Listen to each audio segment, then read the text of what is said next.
మదనపల్లి అనే అందమైన గ్రామంలో రాఘవయ్య అనే ఒక పేద రైతు ఉండేవాడు. అతని భార్య రాజమ్మ. వీరిద్దరి లోకమే వాళ్ళ కొడుకు రాము. రాఘవయ్య పగలనక రేయనక బురదలో కష్టపడేది కేవలం తన కొడుకు తనలాగా కాకూడదని. వాడు పట్నం వెళ్ళి గొప్ప చదువులు చదివి పెద్ద ఆఫీసర్ అవ్వాలని. రాము కూడా తండ్రి ఆశయానికి తగ్గట్టే చదువుల్లో ఎప్పుడూ ముందుండేవాడు. గ్రామంలో 12వ తరగతి వరకు పూర్తి చేశాడు. పట్నం వెళ్తేనే పై చదువులు సాధ్యం. కాని తన తండ్రి పడే కష్టాన్ని చూసి రాము మనసు ద్రవించిపోయింది.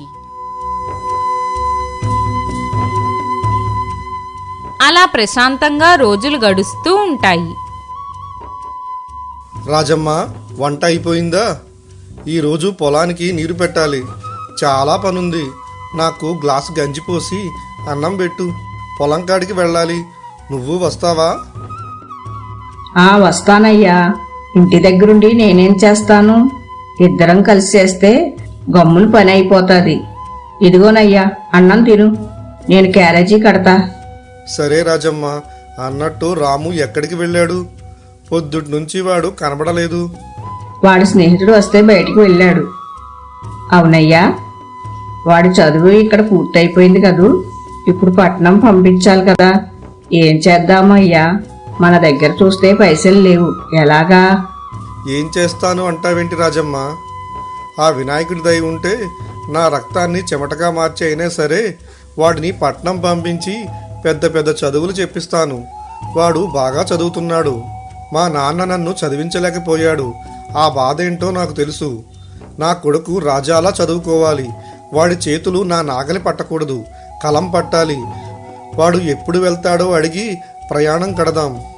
ఆ దేవుడి దీవెన ఉంటే అంతా మంచిగా జరుగుతుందయ్యా. పదండి వెళ్దాం.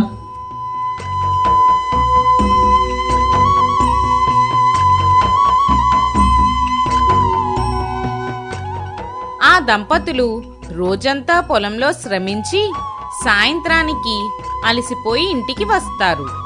పెరట్లో రాఘవయ్య మంచం మీద కూర్చుని ఆకాశం వైపు చూస్తూ తన కొడుకు భవిష్యత్తు గురించి ఆలోచిస్తూ ఉంటాడు.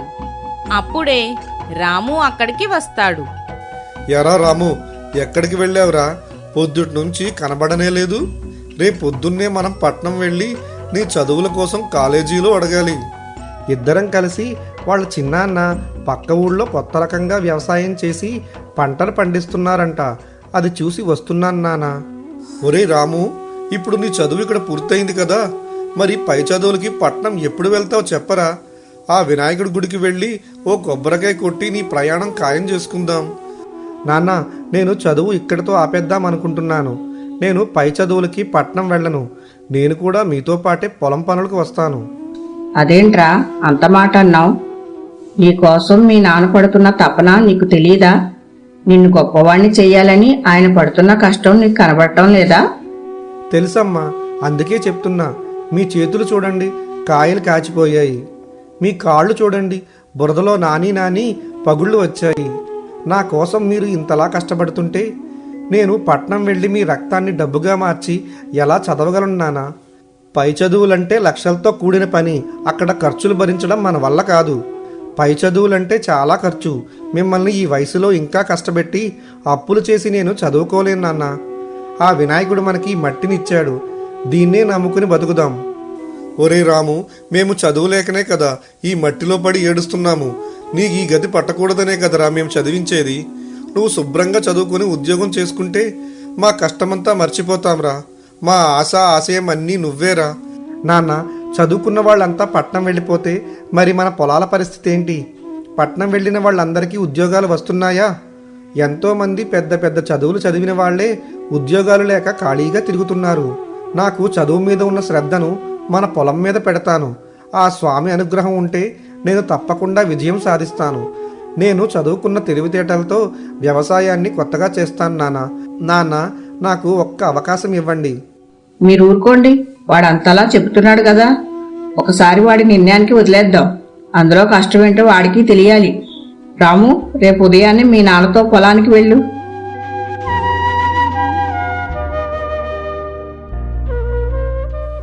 మరుసటి రోజు నుంచి రాము తండ్రితో కలిసి పొలానికి వెళ్తాడు. దారిలో గ్రామ దేవాలయం దగ్గర ఆగి వినాయకుడికి దండం పెట్టుకుని తండ్రి దగ్గర వ్యవసాయ మెలకువలు నేర్చుకుంటాడు. ఎండలో నిలబడి పనిచేస్తుంటే ఒళ్ళు హూనమైపోయేది. కాని రాము వెనకడుగు వేయలేదు. ఒకరోజు పొలం నుండి వస్తుండగా మల్లారెడ్డి ఎదురయ్యాడు. ఎరా రాఘవయ్య, మీ రాము పట్నం వెళ్ళలేదా? ఆ హరినారాయణ కొడుకు పట్నం వెళ్ళి పెద్ద పెద్ద చదువులు చదువుతున్నాడు కదా, వాడితో పాటు పంపలేదా మీ వాడిని? వాడి ఇష్టం మల్లారెడ్డి. వాడు చదువుకోనని మొండికేస్తున్నాడు మల్లారెడ్డి. వ్యవసాయమే చేస్తానని పట్టుబట్టాడు. లేదులే రాఘవయ్య, నీ కొడుకు చాలా తెలివైనవాడు, చాలా మంచి నిర్ణయమే తీసుకున్నాడు. సీతాపురంలో మా ఆడపడుచు కొడుక్కి పెద్ద ఉద్యోగం వచ్చిందని వాళ్ళ ఇల్లు కూడా అమ్మేసి మరీ చదివించారు. తీరా చూస్తే వాడిని ఉద్యోగం నుంచి తీసేశారట. ఇప్పుడు ఉండడానికి వాళ్ళకి నీడ కూడా లేదు.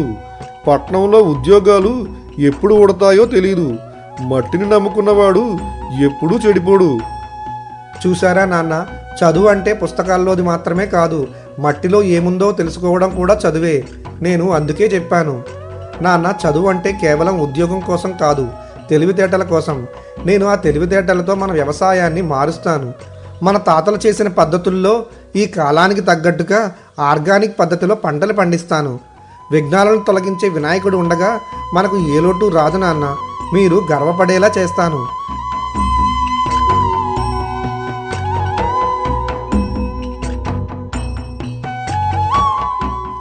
రాము అన్నట్లే పట్టుదలతో ఆర్గానిక్ కూరగాయలు సాగు మొదలుపెట్టాడు. ఎరువులు లేకుండా పండించిన ఆ పంటకు పట్నంలో విపరీతమైన డిమాండ్ వచ్చింది. కాలం గడిచింది.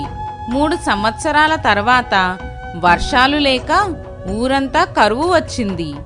అలా పంటలన్నీ ఎండిపోయి రైతులు దిక్కుతోచని స్థితిలో ఉండగా రాము వెనకడుగు వేయలేదు. అతను ఇంటర్నెట్ ద్వారా, పుస్తకాల ద్వారా తెలుసుకున్న బిందు సేద్యం పద్ధతిని తన పొలంలో ఏర్పాటు చేసుకున్నాడు. నాన్న, వరి వేస్తే నీరు చాలదు. అందుకే నేను మన పొలంలో పండ్ల తోటలు వేశాను. జామ, దానిమ్మ, మామిడి చెట్లు నాటాను. ఇవి తక్కువ నీటితో పండుతాయి. అలాగే అంతర పంటలుగా కూరగాయలు వేశాను. ఇవన్నీ సేంద్రీయ పద్ధతిలో పండిస్తున్నాను. ఏమోరా, అందరూ వరి వేస్తున్నారు, నువ్వేంటి పండ్ల తోటలు అంటున్నావు? మనకు తిండి ఎక్కడి నుంచి వస్తుంది మరి? నాన్న, మార్కెట్లో ఆర్గానిక్ పండ్లకు, కూరగాయలకు చాలా డిమాండ్ ఉంది. చూడండి నాన్న, మన అదృష్టం మారుతుంది. రాము అన్నట్లే జరిగింది. ఊరంతా ఎండిపోయినా రాము పొలం మాత్రం పచ్చగా కలకల్లాడుతోంది. సేంద్రియ పద్ధతిలో పండించిన పండ్లు చాలా రుచిగా ఉండటంతో పట్నం నుండి వ్యాపారులు రాము పొలం దగ్గరకే వచ్చి కొనుగోలు చేశారు. ఒక్క ఏడాదిలోనే రాముకి లక్షల్లో లాభం వచ్చింది. రాఘవయ్య అప్పులన్నీ తీరిపోయాయి. రాము సాధించిన ఈ అద్భుత విజయం జిల్లా కలెక్టర్ దృష్టికి వెళ్ళింది.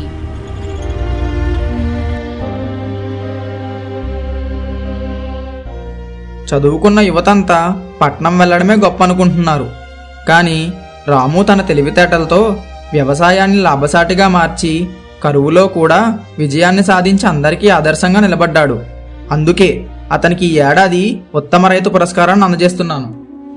ఒరే రాము, నిన్ను ఆఫీసర్గా చూడాలనుకున్నానురా. కానీ నువ్వు ఆ ఆఫీసర్ల చేతనే అవార్డు అందుకునే స్థాయికి ఎదిగావు. నా కొడుకు అని చెప్పుకోవడానికి నాకు చాలా గర్వంగా ఉందిరా నాయనా. నాన్న, చదువుకున్నవాడు తన సొంత కాళ్ళ మీద నిలబడితేనే దాని విలువ. ఉద్యోగం కొట్టడమే కాదు, మనకున్న వనరులతో గొప్పగా ఎదగవచ్చని నిరూపించడమే నా లక్ష్యం. ఈ మట్టి మనల్ని ఎప్పుడు మోసం చేయదు నాన్న. చూసావా నాన్న, పట్నం వెళ్ళి ఉద్యోగం చేస్తే నేను మాత్రమే బాగుపడేవాణ్ణి. కానీ ఇక్కడ వ్యవసాయం చేసి ఊర్లో మరో 10 మందికి ఉపాధినిస్తున్నాను. చదువుకున్న వారు వ్యవసాయంలోకి వస్తే మన దేశం ఎంత బాగుంటుందో ఇప్పుడైనా అర్థమైందా నానా?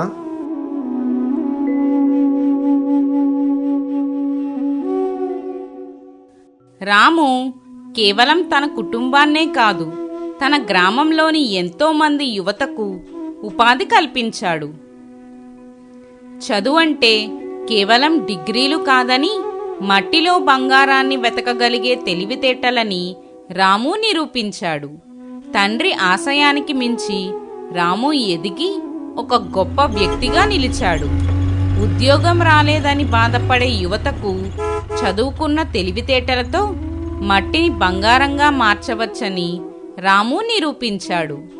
కన్నవారి కలలను కేవలం ఉద్యోగంతోనే కాదు, తన సొంత తెలివితేటలతో అంతకు మించి నెరవేర్చొచ్చని రాము కథ ప్రతి ఒక్కరికి స్ఫూర్తినిస్తుంది.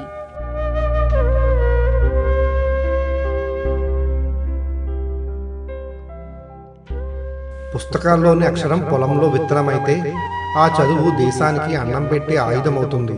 ఉద్యోగం కోసం ఊరు వదలడం కాదు, ఊరి తలరాతను మార్చేవాడే నిజమైన విద్యావంతుడు. మట్టిని నమ్మినవాడు ఎప్పుడూ చెడిపోడు. మట్టిని బంగారంగా మార్చగలిగే తెలివితేటలు ఉంటే ఎవ్వరికీ తలవంచడు. డిగ్రీలు కేవలం గోడలకు అలంకారం కాకూడదు. నువ్వు నడిచే దారికి వెలుగునిచ్చే దీపాలు కావాలి. కష్టం రైతులు కావచ్చు, కానీ ఆ కష్టానికి సాంకేతికత తోడైతే విజయం లోకానికి స్ఫూర్తి అవుతుంది. చదువు కేవలం ఒక సర్టిఫికెట్ కోసం లేదా ఒకరి కింద పనిచేసే ఉద్యోగం కోసం మాత్రమే కాదు. అది మన జ్ఞానాన్ని పెంచి మనకున్న వనరులతోనే అద్భుతాలు సృష్టించి 10 మందికి మార్గదర్శకంగా నిలబడటానికి ఉపయోగపడాలి. మట్టిని ప్రేమించే రైతు, తెలివితేటలున్న చదువు కలిస్తే విజయం దానంతటదే వస్తుంది. ఈ కథ మీకు నచ్చినట్టయితే లైక్ చేయండి, షేర్ చేయండి, హైప్ చేయండి, మీ బంధుమిత్రులతో పంచుకోండి. ప్రతివారం సరికొత్త కథతో మీ ముందుకు వస్తుంది బెస్ట్ ప్రైమ్ టేల్స్.